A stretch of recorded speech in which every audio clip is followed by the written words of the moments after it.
thank you for joining us today, the spectacular Mr. Charles Crowley and the female Triple L champion, Clementine. Hello, guys. Hi, how's it going? Hello. Very good. I love the fact that you're still eating that cake. It's the best thing in the world. Yeah, I'm going to be really sad when it's gone, so I'm eating it slowly. Just get another slice. It's a matter of time. I'm curious what cake it is. It's a ginger cake with buttercream. Good and choice. chocolate drizzle and sugar daisies, you can see. Oh, Wow. that looks wonderful. Yeah, my housemate made it. She's a very talented baker. Wow. I mean, There you go. I've just sat and eaten a packet of Maltesers, and that's showing me up completely. But yeah, thank you for joining us. I know we were talking obviously about you are cordially invited, but before we talk that, let's talk a little bit about your journey as well. Let's start with you, Clementine. Obviously, the first female Triple L champion. I mean, where did your journey begin? When did you think I'm going to do this professionally? Oh, crikey. It was weird for me because I didn't grow up watching wrestling or anything. So I got into wrestling quite late. And the first kind of thing that really got me hooked was Lucha Underground. So I loved Lucha Underground so much because it had these great matches and it had these great characters. And, you know, they had these, like the vignettes they had, and it was so well made, and they had time travel and character death and supernatural powers. I was like, I just wanted to be on Lucha Underground, so I started training with hope that would one day happen. And obviously they're not around anymore, R.I.P. Yeah. But yeah, I don't just have Lucha Underground as a goal anymore, which is nice. But I always find it interesting when people's first exposure is anything apart from WWE, or the reason they've got into wrestling isn't WWE.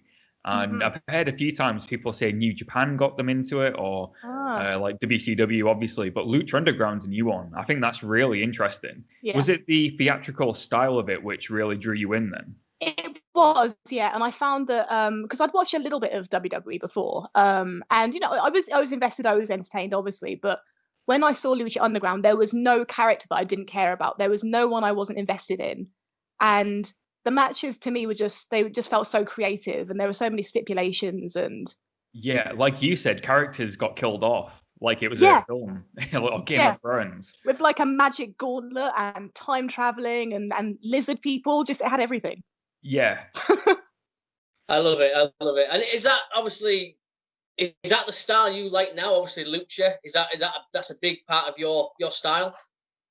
I'd like to say so. There's a lot of stuff that I can do, which I haven't really done in matches yet. But yeah, I would say so. I think Lucha is very exciting to watch as a style. Yeah.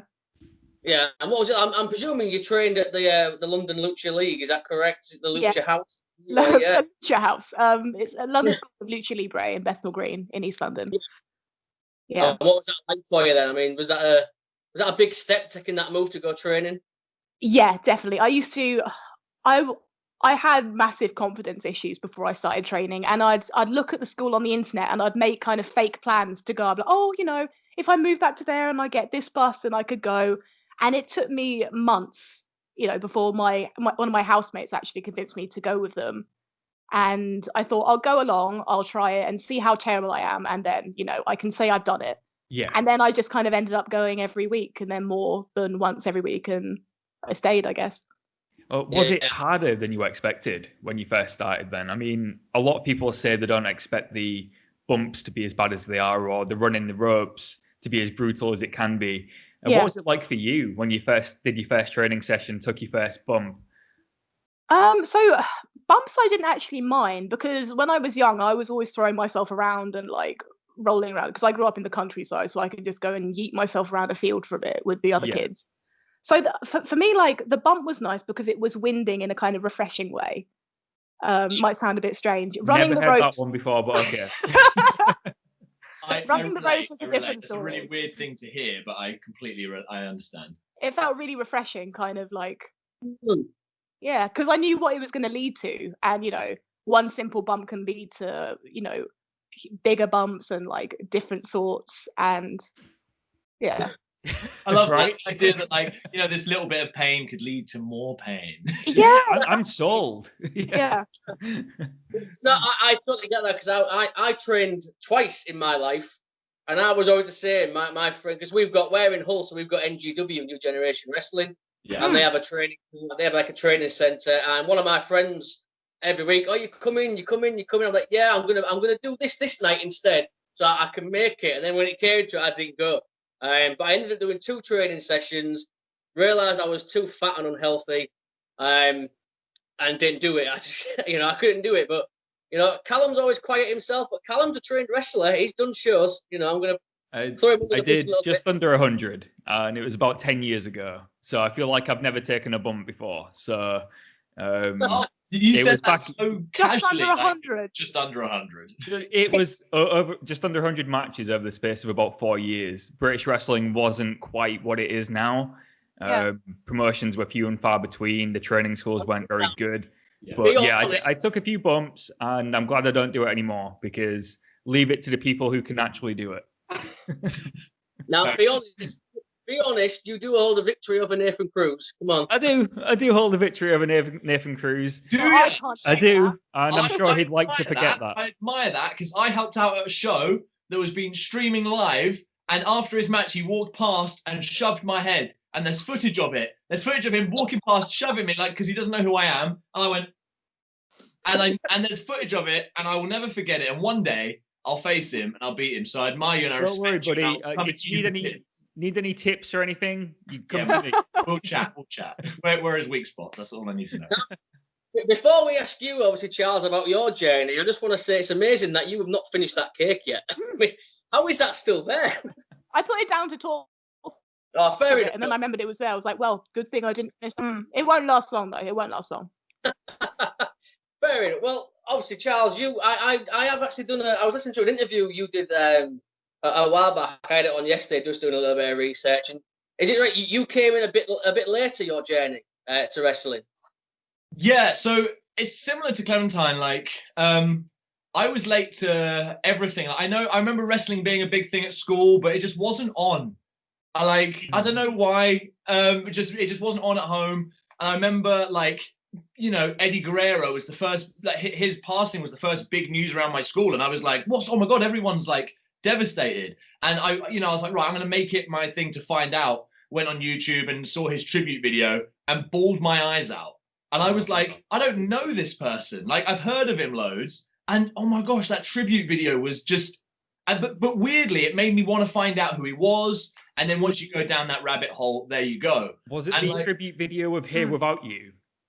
It was him. What? Sorry. Was it Here Without You by?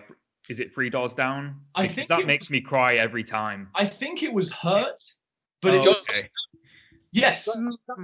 Yes. Yeah. I think it's that one because I know there's 2, but oh man. And I was like, oh, and all the rest is crying. Anyway, that kind of got me looking into things weirdly. So what a weird start.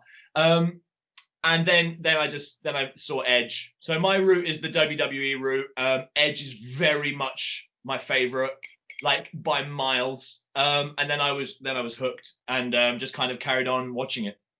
For you, what was it that drew you to it? Because obviously you come from, I imagine, quite a good theatre background, or at least some kind of acting background. Was it that which drew you to WWE as well, like the larger than life spectacle of it? Yeah, so you'd think, right, that by being an actor, you'd get to be creative a lot of the time. You don't. In fact, you're unemployed like nearly all the time, especially when you're starting out, especially between your 20s and 30s. Like, it's just really, really hard. The casting bracket's difficult. So when you actually get to do it, sure, it's awesome. But I've always got this itch to create things because I've got these things in my head and I get like obsessed, right, with the idea of doing something that people say, well, that's not going to work, or I think you're going to struggle with that. And then if you make it work, people are like, whoa, probably because it hasn't been done much before. So that's where wrestling comes in, because in the acting world, I'm 6'1", slightly ginger, athletic guy. And that's literally me. Do you know what I mean? In the wrestling world, I can be whoever I want. So I was like, I got my inspirations and all this kind of stuff, and I was like, I'm going to be this guy, and he's going to be he's going to be on paper someone that you wouldn't be like, no, I can't easily buy into that, and I'm going to make people buy into him, and he's going to embrace that he's a little bit out there and harder to potentially relate to. And that was the challenge I set myself, and I was like super buzzing about that. So in the wrestling world, you can be whoever you want, and then you can give it all your time and energy, and it's super creative. There's nothing like wrestling, as many people say, but for me, that was my thought process behind it. Yeah, I did love the interview I was listening to as well, where you seemed genuinely shocked that all your friends were wanting The Undertaker to beat Edge. And like, you was the only Edge one. I mean, you seemed genuinely shocked by that. I remember because I was in I remember being in the back of the room, and they were all like, come on, Undertaker. And, hey, I appreciated that The Undertaker was this big beast of a man. But then this guy that looks so cool was being so sneaky, and I was like, I'm never gonna like look like the Undertaker, but I could look like Edge. And then he gets two guys come in and help him. I'm like, yes, this is a bonus. Like, he's not gonna lose now. There's two people helping him. Those guys get flown around, and I was like, how cool to have lackeys, right? And lackeys in the sense that people that, and it links to where Crowley comes from, because it all stems from a little bit of Aleister Crowley, the very famous Satanist, not in the sense that he's a Satanist, but in the sense that he's incredibly charismatic and almost manipulative. And he could just get people to do these things. I was like, wow, what a powerful, scarily powerful person. And then obviously Edge, it was like the ultimate opportunist and a manipulator guy. And I was like, oh yeah, I reckon I could do something with that, and just made this mishmash that's Crowley. Well, speaking of when the Edge heads came in and you thought, well, there's no way Edge is losing now. I mean, to be a new wrestling fan where you believe that's the case, before you know everything that's going on. In fact, the Edge heads coming in cemented that he's losing, when you look at it nowadays. Do either of you miss being a new wrestling fan where it was like still fresh and you didn't know what's going on behind the scenes? I'll let Clementine answer first. It's a hard question, because when you're watching people's matches, from the stage or from behind the curtain or whatever, I still sort of watch them as a fan. So I'll still get invested, and I'll still get worried, and I'll still get annoyed if someone's beating on someone. So I feel in a way that I've never really lost that. Like, obviously I look at things in a different way, but I'm so sounds super nerdy, but I'm still get kind of weirded out by the fact I'm doing this at all. So I still very much have a fan heart for things. So I feel, I don't know. That's I a haven't good mentality to have. Yeah. You just see it in a different way now. You're still a fan of it, just from a different point of view. Yeah, exactly. Yeah.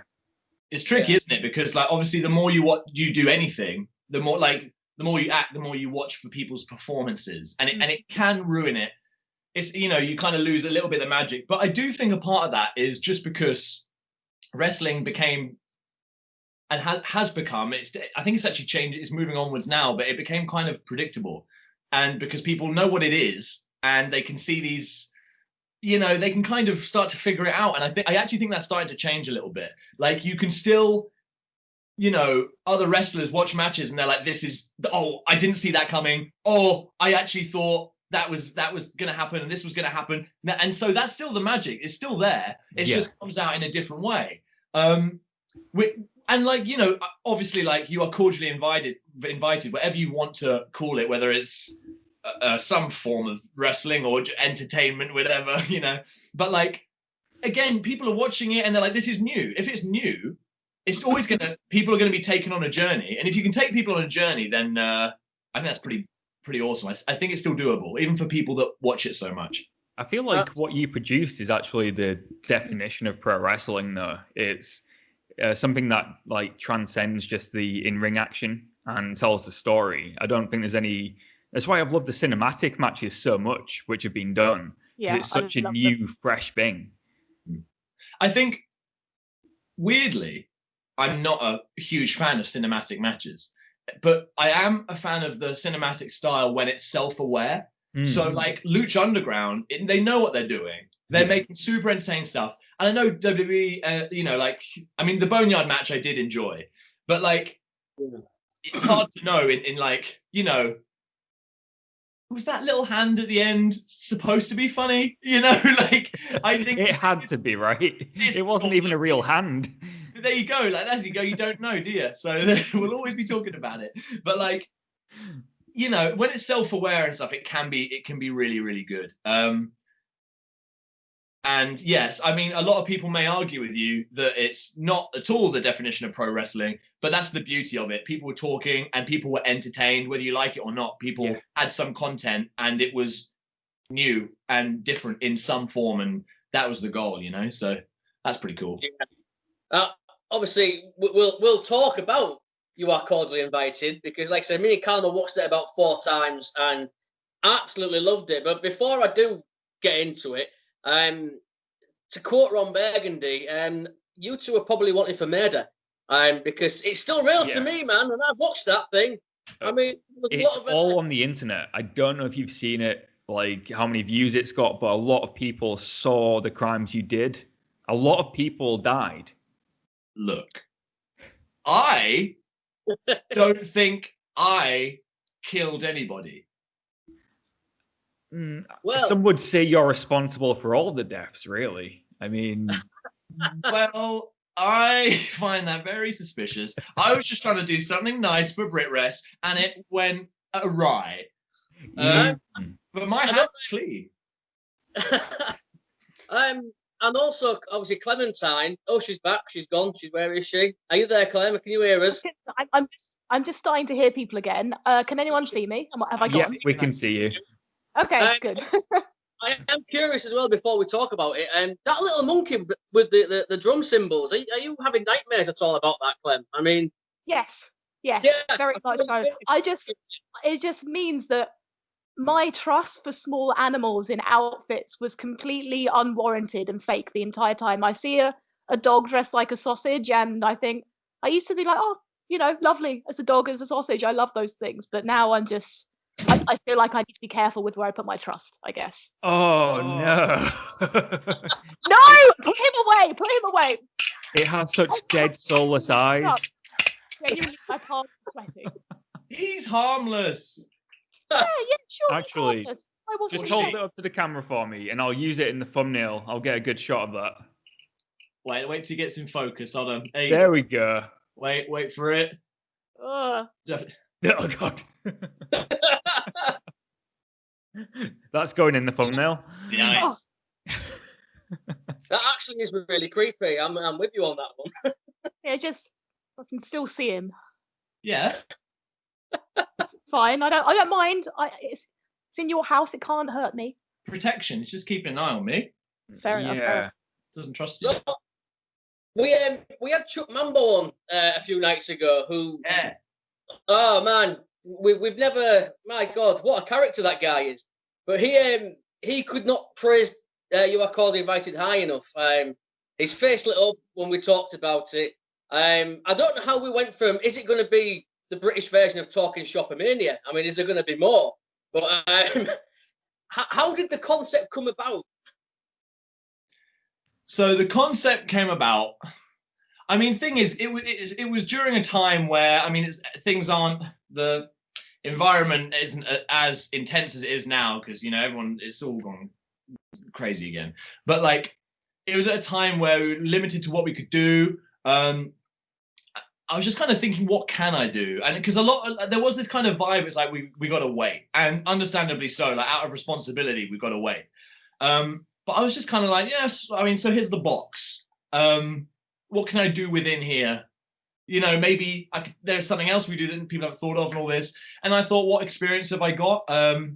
Because I've written, produced, and directed films before, like several short films and a feature film that's going out at the moment called Drive Me to the End, little pitch.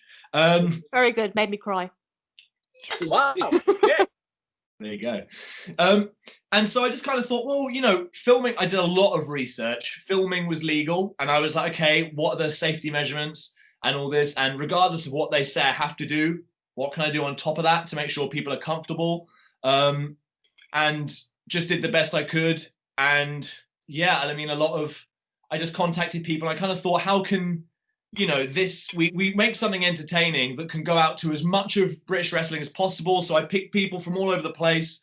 And also, everyone is super unique in that. And that was really important to me. Like, everyone is different. And I remember, there was a tweet, and I mentioned this in another podcast, so I'll be quick about it. But basically, the tweet was someone saying, when we come back, there's going to be no stars anymore. Mm-hmm. And I was like, yeah.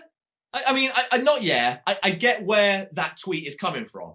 But I also disagreed. And I just kind of thought of all these people that I admire and I think are going to go into 2021 as people to watch. And I was like, right, let's do it. Because literally that's going to end 2020. And like the whole message that Brit Rest is dead, I'm like, oh God, we heard it so many times. So I'm like, fine, I'll show you Brit Rest is dead. And in doing so, I'll show you how many creative, talented, good people there are left. And they're the people that will be fresh in the minds for 2021. And there was more, but I couldn't have more. So yeah, sure. I think that I was on the same boat as that though. Only a few months ago, maybe. Completely honest, I at one point was thinking, well, who's left? I mean, I know there's still people left, but it's going to be such a small group. It'll be hard to keep it going. And then when we saw You Are Cordially Invited, I was like, people kept coming out on the screen, and I was like, oh, of course, there's this person, that person. And at the end of it, you're right, there was like a good 30 people who were still in Brit Rest, and it's in good hands still. So I think you've definitely got the message across, that there's still stars in British wrestling. Man, yeah. If Brit Rest was dead, then you fucking, pardon my language, you've resurrected it, man. So that's a bold claim, and I'll take it. Thank you so much. I appreciate that. That's great, because you were saying about like the watching wrestling differently. At least you have one of the best things about wrestling is like the surprise. Yeah, and, we're like, oh, we know this is going to happen. We've read on the dirt sheets and all this kind of stuff. No one even knew what it was going to be. They were there like watching the countdown at the end, like no idea what this is. And I was watching the YouTube live stream, and the reactions were my grin was huge. And because people were like 30 seconds in, they went, I already fucking love this. Like, and I was like, yes, like nothing's happened yet. And the people were just happy to see this. And then, like you say, new faces come in. They're like, yeah. Oh, because no one can expect anything that happens. And if someone said, you know what I think this is going to be? This, I'd be like, you know what? Something suspicious going on here. I thought the part where Karen Noir came in was incredible. That was the best part of it for me. Yeah, I obviously was editing it. And when you edit something, you're watching like from like the raw footage and everything, and you're going through it, and again, it can take the magic away. But every time I just watched that, I was like, oh man, like it just gives you like these chills, because and he's on the day, he was such a professional, as you'd expect everyone was. But Cara Noir, just the way he moves, and I know he takes like an insane amount of pride in the way he moves, and rightfully so. It's just so good to watch, especially with his music and everything. And it's a lovely moment. And it's glimpses like that where you get to see some, as many people would say, like real wrestling and all this. Like it was highlighting loads of facets of wrestling. Yeah, absolutely. Like some of the angles and the shots, you could see they were actually. You could have just said, "Oh, you don't have to light it in. I'll make it look good on the edit or something." But people were actually hitting each other. Oh yeah, I'd miss hitting people. I'd missed it so much. So I think if you'd have told us not to hit people, I would have been quite sad, and I think everyone else would have been. Was it kind of therapeutic for you then, like to be able to get some of that? Incredibly so, yeah. Yeah. Well, obviously, from your point, Clementine, obviously taking part in it as well. I mean, what was it like for you to be a part of it? I don't know what I expected when I got. I mean, obviously, I kind of knew the brief, but when I walked in, I saw these amazing, huge cameras. There was one that was like a backpack. Was it the gimbal? Is that what it's called?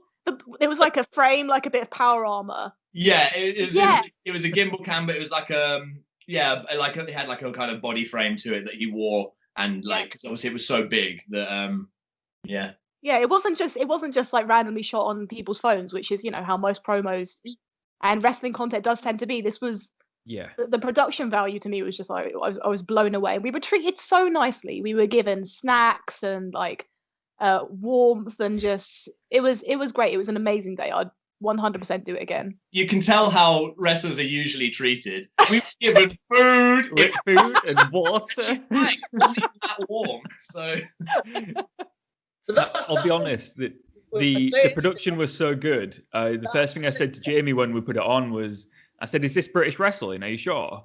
And he went, "I said, are you sure this is it?" And as we was watching it, I was like, "Yeah, that's definitely the British accent." Because I couldn't believe that there was something so well produced in British wrestling. The only thing I've seen closest to it is Riptide. Yeah. Because they've got incredible camera work. Mm-hmm. And this is easily up there. And usually you get this from like an Impact or like even higher up than that, like AEW. To see it in British wrestling was actually quite surreal. So you should be super proud of how good it looked.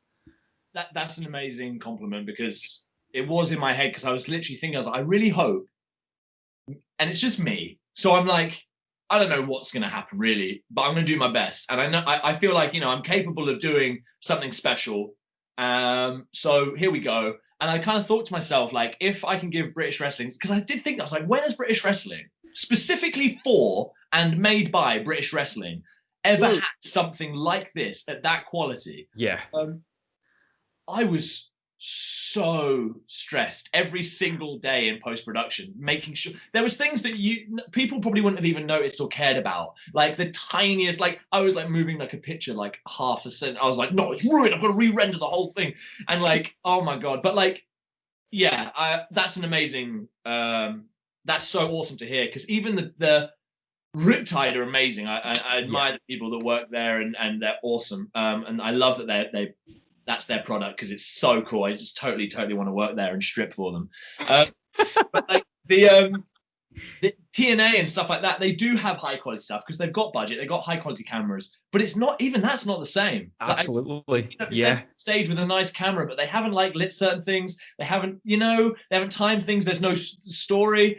Like, and I know people think the story is pretty simple with You Are Cordially Invited, and there's a reason for that. But there's lots of little hidden things in there, and it's a pleasure to see those. I mean, the story escalated pretty quick. It went from being a nice little get together where people are just having a little wrestle because you haven't done it all year, and then people died, and then everybody was dead. Everyone died. Not the plan. I wrote it up to a certain point, and then the rest was improv. Yeah, the rest was improv. Ref Greenwood happened, and I was like, right, okay, keep it together, because this is Brit Rest, and I don't want Brit Rest to die like a 20th time.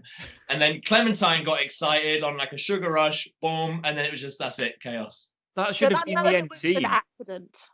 What? That murder was an accident. I just slipped a bit. That's fair, actually. That will hold up. I'm fairly certain when I forget who it was, but you broke somebody's neck and then you smiled. I don't think it was an accident. That was it. Yes. Yes, and then you had a little smile afterwards. Are you sure it was an accident? 100% an accident. I slipped, my hands went this way, and Visage had a little bit of a rest, and no one else was fighting, so I thought it was lovely. Give everyone a smile.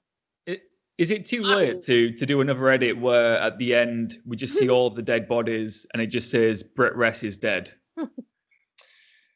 I mean, I think you did it literally. It's too late to get the bodies transported over.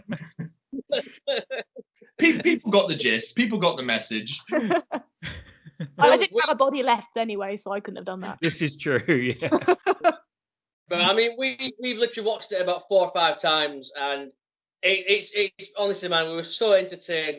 We've literally been watching that, and then we've been stopping and watching a bit of Danhausen. And then we've put that on again, and it's just we're just. That's it.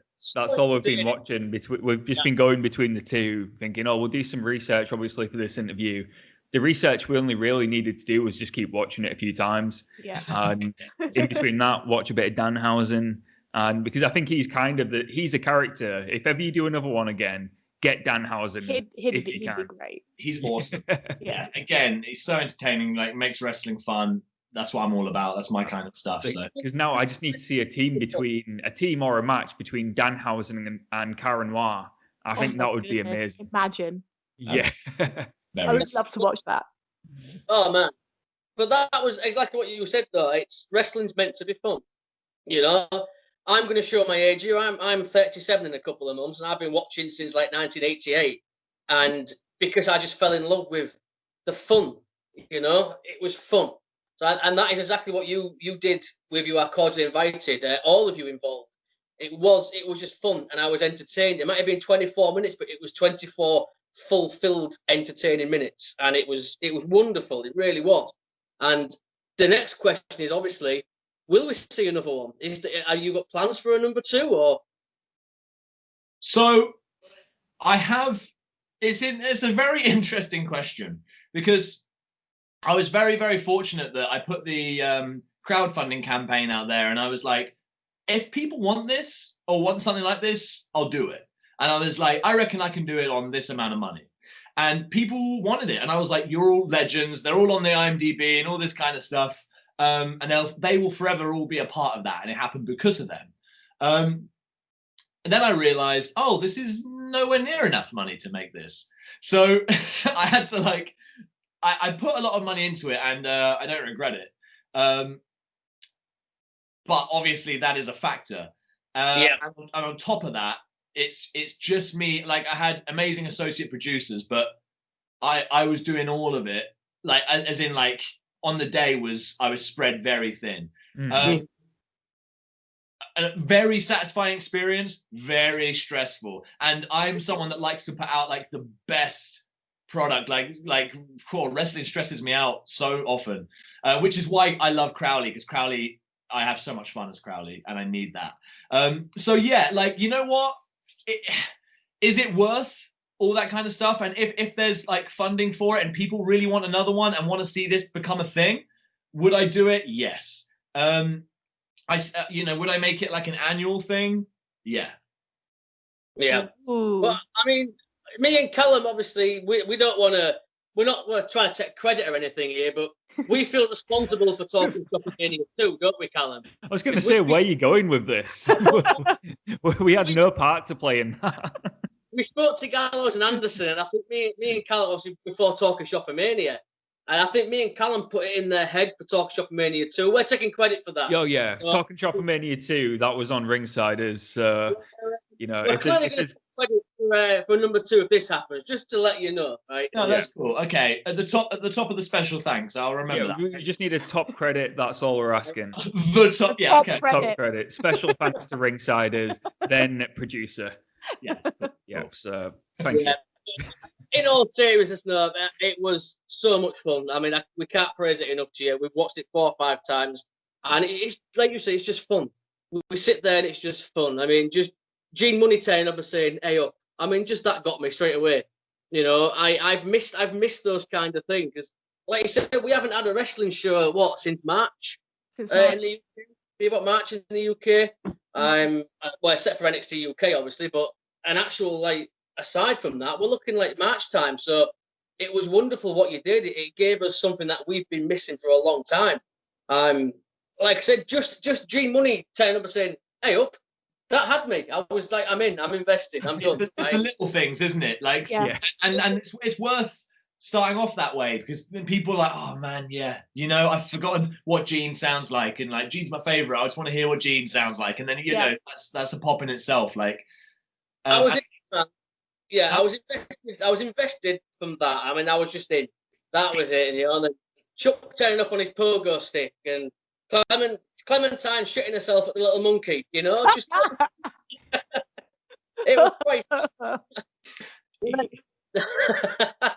Callum, make sure you keep that screenshot, won't you? You know, I can still see the monkey behind you. Thank you. Well, before we obviously start wrapping this up as well, I mean, when the well opens up, because I'm very positive it's going to. In a same. What's the future hold for you guys? I mean, I don't want to give things away, but is the working together coming, or I mean, what's coming up 2021?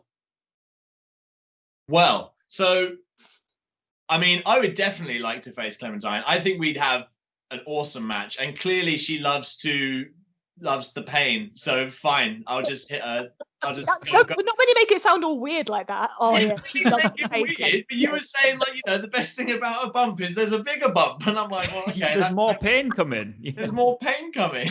All right. Oh yeah, you got me there. You got me there. Anyway, Clementine's into the pain, so I can just go. I can just go all out, and I don't have to hold anything back. Before I knew Clementine, I probably, you'd probably underestimate slightly, but the more you get to know her, you kind of think, actually, I probably better not. But yeah, the longer it gets, like the more time I go without having a match, the more I miss that. The more I'm just like, don't hold back. Yeah, see, I told you, she like. Well, wrestling is great, right? Because it's where you can have consensual violence with these really cool people, right? That makes sense. It's the best thing about it. Yeah. You're there to beat each other up. Yeah. Consensual violence. I wonder if that stands up in court. Like, it's consensual violence. Like, I mean, consensual murder is what you guys did on the TV, in that whole thing. So, I mean, I wonder if that would get you off. Like, no, it's consensual murder. That's about wrestling. I mean, Randy Orton set the Fiend on fire and got away with it. Yeah, this is what I mean. That's the loophole, isn't it? So exactly. I'm sure you'll be fine. Well, I do think we would be a good team. I think we'd be a great team, actually. I think because we're both very different people, but also we have a lot of similarities. We both think everything should be fun. We love the fighting. I just think there's a lot of things that would mesh really well. And I know there's a few places that want to do mixed tag stuff. That have like thrown us messages and like as in individually, and maybe we've discussed it because we could just be the most funnest team in BritWres, but no big. We have very similar attitudes towards wrestling in general, I think, and how matches could be and how important story is. Yeah. I think you two together would be a great team, and like I said, mixed tag teams. I'm all for it. Give me it, absolutely. And if you do go one-on-one against each other, you can have a monkey on a pole match. I mean, to clarify, it is us three together. Whoa, come on, get along. Well, we have unfinished business, Charles. That monkey. Right, you guys, you v him or her. Match. Get that out of the way. Then we'll chat. I'm happy to have a grudge match with your monkey. Yeah. Just to put it behind me, because the nightmares need to stop at some point, right? Does it have a name? Not yet. It's just monkey. And like I haven't decided. Then I need to think of I need to figure it out. I mean, it's got a journey, hasn't it? And I don't know that journey. I'm not in charge here. Oh, so the monkey is pulling the strings. That's ominous. Yeah. Look, maybe. I just don't know anything about the monkey. The monkey just showed up. I like that the monkey's here. It's good chat. So the monkey came, said, you need to make a film. You did it. I was having a little sleep and I kind of I was a little bit wary. And the monkey was there on my pillow. I was like, what? I wasn't kind of with it. And it was just like, yeah, you should make this film, man. It'll be jokes. And I was like, oh, yeah, good point. Are you paraphrasing there, or is that actually what it said? Huh? Are you paraphrasing there, or? That was legit what it said. Legit. Right. Crikey. Yeah, there's a lot of information in the future that will come out about the monkey, and we'll see how that unravels. All right, I'm looking forward to this BritWres cinematic universe that you're creating. Wouldn't that be amazing? Oh, I love that cinematic universe. Awesome. Yes. That would be incredible. It actually really would. We could have the origins of the monkey and where it first came about, and creating all. Wow, you're onto something there. I like the sounds of that. I really do. Make it happen. I have, I can't deny that when I have thought if there's going to be a second one, what would I do and what's in my head, and I do link everything together. Like that world that's all presented in is still going to be the same place. So you never know, eh? Well, I'm excited by that thought. But before I wrap up with Kat, thank you both enough. This is it's been a pleasure. It really has. Like I said, we can't praise it enough. You two are great. We've really enjoyed this as well, and we definitely would like to get you both on again at some point if you'd be all right with that, because this was just fun. Absolutely, this was so chill. Thank you so much. It's nice to be able to talk about it all. Not a problem. Anytime. Yeah, more cake for Clementine. Yeah, I'm out now. Like I was like, is it professional to start licking the plate while I'm on Skype? And I didn't think it was. It is. Afterwards. It is professional. Do it. I'm going to be really honest now. When you had that last piece of cake, I did see the way you looked at the plate, and I almost said, "You want to lick that plate, don't you?" But I didn't. You. I saw the way you looked at the plate, but I didn't say anything. But in my head, I was like, "She wants to lick that plate," because we'd all do the same thing. Yeah, and it saves on washing up as well. You know. There you just go. put it straight back in the cupboard. Yeah. Exactly. No one will ever know. I'm glad you brought that up because I did think that when I saw you finish, I was like, she wants to lick that plate. I could see it. Well, next time we'll all have cake and we'll all lick the plate together with, for solidarity. Deal. Yeah. Nice. The complete opposite of what we're allowed to do now, just to yeah. confirm where we're at and everything's changed. We'll all lick the same plate. I like that a lot. Yeah. But before we go as well, I mean, obviously, guys, tell everybody where they can find you, promote your stuff. Please go for it. You go first so I can remember my tags. All right, mine's super easy. Instagram, Twitter, Facebook. It's all at Crowley Carnival, and that's literally. I'm pretty sure that's the same for everything. Oh wow, that was really quick. I made it the same, so it's nice and easy for people. Yeah. Situations like this. Now look what you've done. All right, so I am mostly found on Twitter at Clementine PRWR. That's where I live. That's like my cave, my Twitter cave. I love Twitter. And then my Instagram is just Clementine Pro Wrestler. And Facebook, you can Google me as well. Facebook me, Google me. You can Google me as well if you want. When you Google Clementine Wrestler, it comes up with Clementine from the Walking Dead series as like in an alternative universe where she's a wrestler. Really? Yeah, so I'm very hard to Google that thing. You're doing it now, aren't you? You're Googling it. Of course I am. You're right, it does. I don't know what I expected. Amazing. I think you might be the first person I've ever heard say that you love Twitter.